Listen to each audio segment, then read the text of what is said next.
قرآن حکیم کے سورہ مبارک ملک کی 12ویں آیت مسلسل آپ کی خدمت میں تلاوت کر رہا ہوں۔ میں نے گزارش آپ کی خدمت میں یہ پیش کی کہ اگرچہ یہ آیت اور اس کا مضمون بہت آسان اور سادہ معلوم ہوتا ہے، لیکن یہ قرآن کی آیت ہے۔ قرآن مجید کے ہر مضمون میں بے انتہا تہداری اور معنوی ابعاد میں کثرت اور تنوع پایا جاتا ہے۔ سورہ مبارکہ ملک کی ایک خصوصیت یہ بھی ہے کہ سورہ مبارکہ ملک دیوان وحی الہی کا وہ قصیدہ ہے جسے میں قصیدہ امام ثانی عشر کہتا ہوں، قصیدہ امام غائب عجل اللہ تعالی فرجہ۔ اب ظاہر ہے آپ میں سے ہر ایک کو تعجب ہوگا کہ یہ کس طرح۔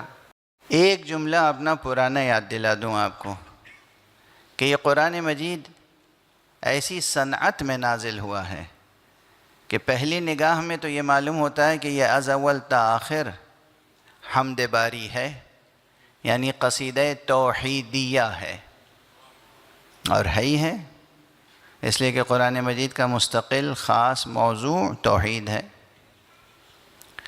لیکن اسی قرآن کو پھر ایک نگاہ ڈالیے تو معلوم ہوتا ہے کہ یہ نعت مصطفیٰ ہے، شروع سے آخر تک پیغمبر کی نعت ہے۔ پھر اسی قرآن پہ نگاہ ڈالیے تو معلوم ہوتا ہے کہ یہ تو اہل بیت پیغمبر کا قصیدہ ہے،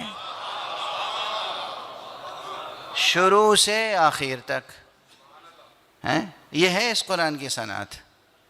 تو قرآن مجید کی تہداریاں معرفت کی نگاہ سے دیکھیں یا شریعت کی نگاہ سے دیکھیں یا حکمت و فلسفے کی نگاہ سے دیکھیں تو بے کراں ہیں۔ کلام الہی ہے یہ، کلام الہی۔ جس طرح اللہ کی ذات پاک بے کراں ہے، اسی طرح اس کے کلام کی وسعت بے کراں ہے۔ کسی اور کا کلام تھوڑی ہے، اللہ کا کلام ہے۔ یہ جو ترجمے ہمارے آپ کے سامنے آتے ہیں، ان ترجموں سے کچھ بھی حق نہیں ادا ہو پاتا قرآن کا۔ اب اسی آیت میں ٹھہر کے غور کرنا شروع کیا تو پہلے تو خشیت کی بات سامنے آئی، خوف کی بات سامنے آئی، خوف کے مراتب سامنے آئے۔ اس کے بعد ضمناً یہ بات سامنے آئی، خوف ہے کیا اگر ہمارے اندر وجود رکھتا ہے، اور وہ بھی اللہ سبحانہ و تعالی نے ہی تو پیدا کیا ہے، کسی اور نے نہیں، تو وہ ہمارے لیے ایک ضروری عنصر ہوگا، ضروری عنصر ہوگا، اور کہیں نہ کہیں ہماری شخصیت اور ذات و صفات کی تعمیر میں اس کا ایک رول ہوگا۔ تعمیر میں جب آپ کی شخصیت کی تعمیر ہوگی تو اس خوف کو بھی دخل ہوگا۔ لیکن صرف خوف تنہا نہیں، خوف کے مقابل میں ایک چیز ہے، اور وہ ہے رجا، امید۔ جہاں ہماری فطرت میں بعض چیزوں کا خوف ہے، وہی بعض چیزوں کی امید ہے۔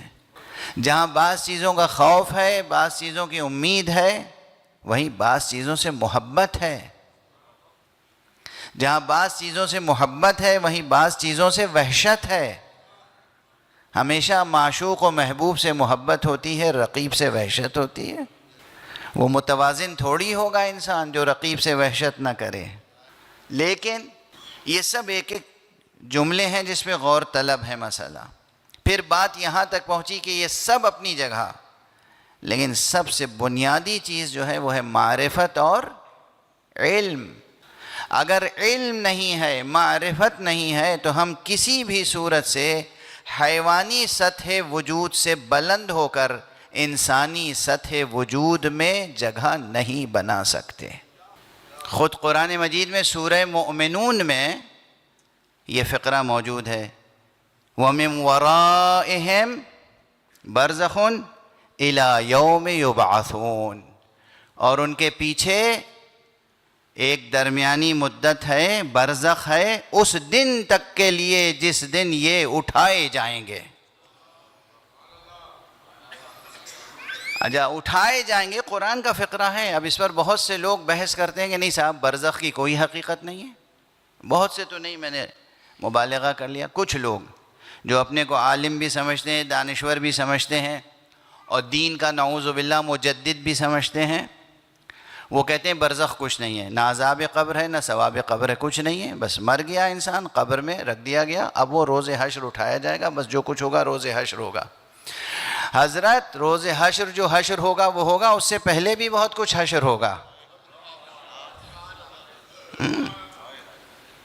ہوش کے ناخن لیں، ہوش کے ناخن لیں. اب میں آپ حضرات کو ڈرانا نہیں چاہتا، یہ میرا مسلک نہیں ہے، یہ میرا رویہ نہیں ہے. میں ہمیشہ محبت اور امید کے لہجے سے تعلیم و تربیت کے کاررواں کو آگے بڑھاتا ہوں، خوف اور دہشت کے لہجے میں نہیں. یہ میرا اسلوب نہیں ہے. لیکن یہ بھی یاد رکھیے کہ بے خوف ہو جانا بھی اچھی بات نہیں ہے. یہ روز میں عرض کروں، خدا سے عشق کریں، عشق، خدا سے محبت کریں، محبت. محبت محبت ہی ہوتی ہے. اگر خالص محبت ہو نا تو ممکن نہیں ہے کہ محبوب اپنے سچے محب پر لطف نہ کرے.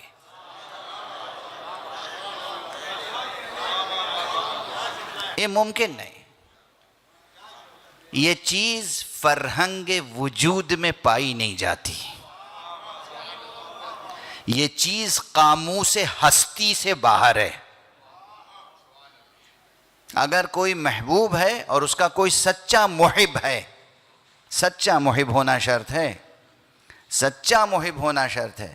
اگر سچی محبت خدا سے ہے تو ممکن نہیں ہے کہ اس کا اجر نہ ملے، لطف نہ ہو. اور برزخ میں کیا ہوگا؟ دیکھیے یہ صرف مسئلہ نہیں ہے کہ میں نے عرض کیا میں ڈرا نہیں رہا ہوں، لیکن ایک بات امام جعفر صادق علیہ الصلوۃ والسلام،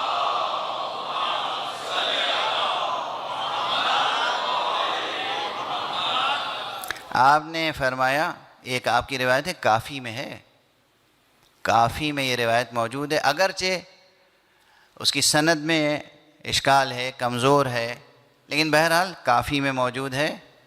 اور اس میں امام نے فرمایا، امام چھٹے امام نے، روز قیامت تو ہم تمہاری شفاعت کر لیں گے، برزخ کی فکر تم خود کرنا.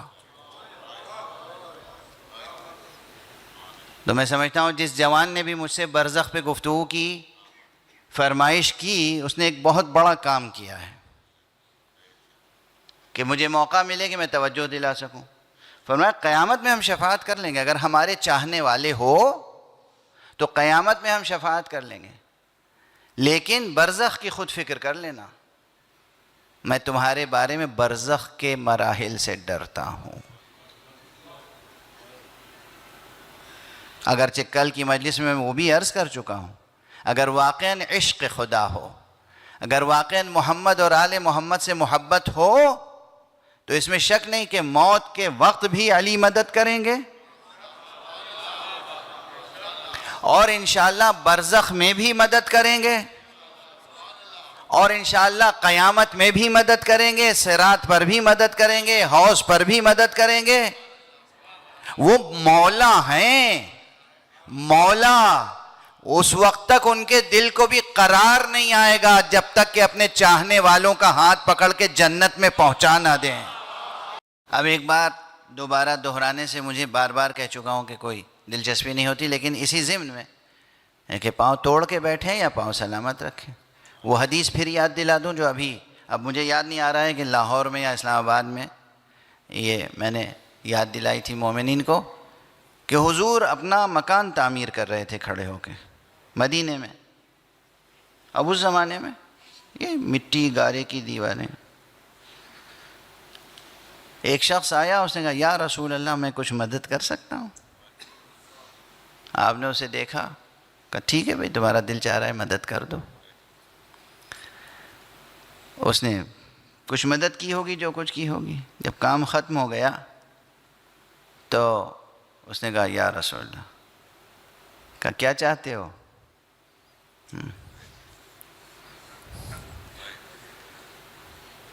قیامت میں شفاعت کر دیجیے گا.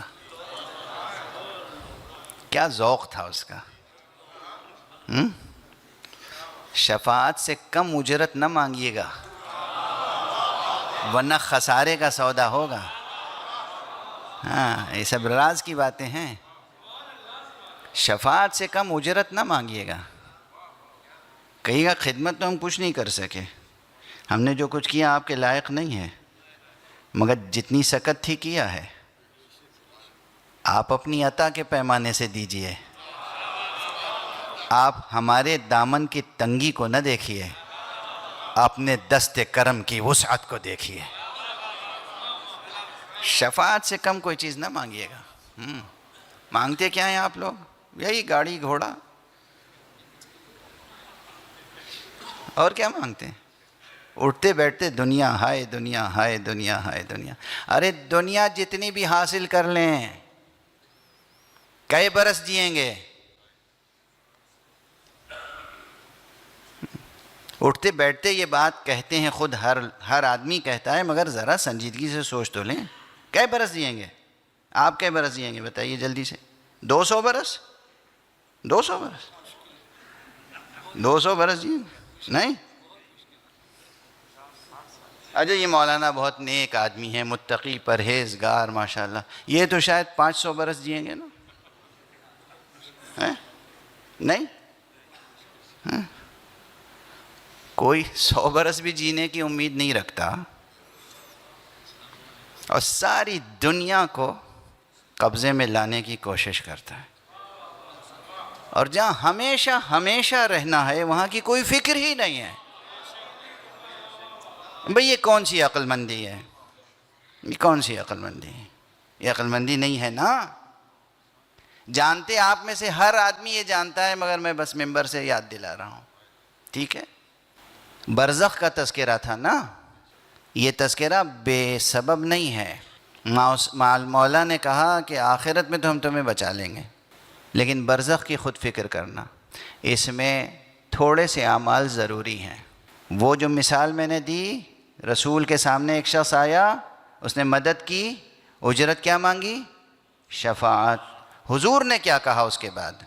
حضور متأمل ہوئے, متفکر ہوئے, حضور کا چہرہ بدل گیا, اور اس کے بعد کہا اچھا ٹھیک ہے, مگر اپنے کثرت سجود سے میری مدد کرنا کہ میں تمہاری شفاعت کر سکوں.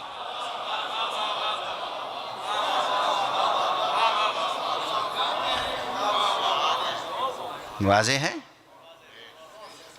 حضور نے منع نہیں کیا, مگر فرمایا کیا؟ اپنے کثرت سجود سے. نمازیں زیادہ پڑھو, اللہ کے سامنے سجدہ زیادہ کرو. میں رسول اللہ ہوں, اللہ کے جتنے وفادار رہو گے مجھے تمہاری شفاعت کرنے میں اتنی ہی آسانی ہوگی.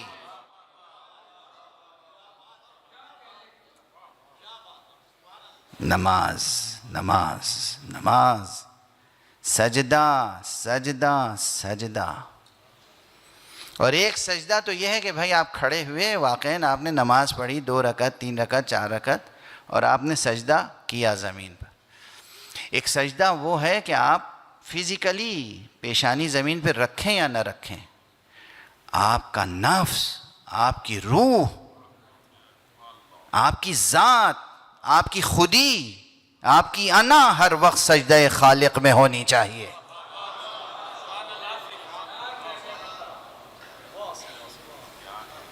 سجدہ, کثرت سجود. بات سے بات نکلتی چلی آ رہی ہے اور میں آزادانہ فکر کر رہا ہوں اور عرض کرتا چلا جا رہا ہوں. خلاصہ کلام پھر عرض کروں کہ یہ جو برزخ کی زندگی ہے, جس میں کل سب سے اہم بات بتائی تھی میں نے, برزخ کی بحث چھوٹی نہیں ہے, مگر آج آخری مجلس ہے یہاں پر, بہت طویل ہے, کہ برزخ میں نیند نہیں ہے, خواب نہیں ہے, بیداری ہی بیداری ہے. اس بیداری میں اگر حسن عمل کا سرمایہ نہیں ہے تو زندگی بسر ہونا مشکل ہوگا. اس مشکل کو آسان کرنے کے لیے اس کا خود حسن عمل کام آئے گا, اور یہ جو آپ اعزاء اقربا اس کی طرف سے حسن عمل کرتے ہیں، مجلس کی پروردگار فلاں کی روح کو ایصال ثواب فرما، قرآن کی تلاوت کی پروردگار اس کو ایصال ثواب فرما، حج کو گئے پروردگار میرے والدین کی روح کو اس کا ثواب پہنچے، زیارت کو گئے پروردگار میرے عزیزوں اقربا کو یا مومنین کی روحوں کو اس کا ثواب پہنچے۔ یہ جتنا آپ حسن عمل کرتے ہیں، جتنے مستحبات بجا لاتے ہیں اور اسے آپ بھیجتے ہیں مرحومین کو، اس سے ان کی برزخ کی دنیا روشن ہوتی ہے۔